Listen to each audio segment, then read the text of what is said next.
credible ratings approach and market-leading research allow us to continue to maintain extensive coverage of financial institutions.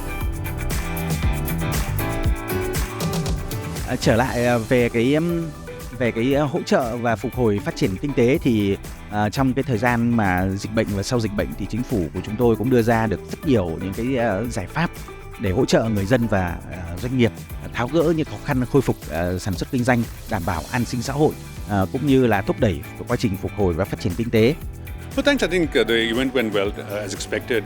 Fitch on Vietnam always attracts good participants in terms of the interest on the economy, on the state of banks, corporate and the infrastructure sector outlooks.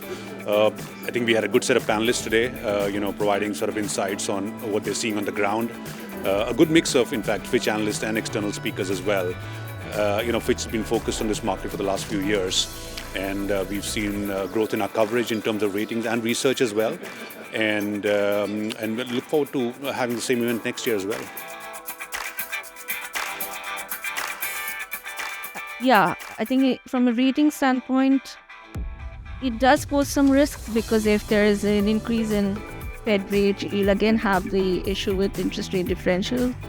The first thing is the people, the middle income groups are still emerging. So this kind of group has been changing the consumer behavior drastically compared to the previous time. And I think in terms of the bank's local currency liquidity, it is easing. And there is going to be more margin compression, but there's quite a bit of headroom. Will be about what Vietnam needs to preserve, and for me, it's macroeconomic stability. Well, thank you for the invitation, first of all, and well, today's discussion is very insightful. A lot of thoughts about the future of capital market, about real estate, about the future of Vietnam, and to my mind, it's just everyone here today now understand what will be next year, this year, because the various insights about the future. And to my mind, now I understand when I should invest, the moment, the bottom. Well, and thank you very much, and I hope that this event will be next year also. And thank you so much. No, I think today's session is fantastic because I think the moderator Daniel was able to actually bring out the best from all the speakers, and they were able to actually some of them were not holding back any punches, and they were actually able to give a lot more insights. So definitely I think I benefited from these sessions, having a better understanding about the whole Vietnam markets and the landscape, the challenges and opportunities. The risk allocation that continues to remain a challenge, which works against private sector participation, and that is kind of reflective of why only 10% of funding came from private sector. Gas will become very important as the growth, the focus towards renewables increase over the medium to long term.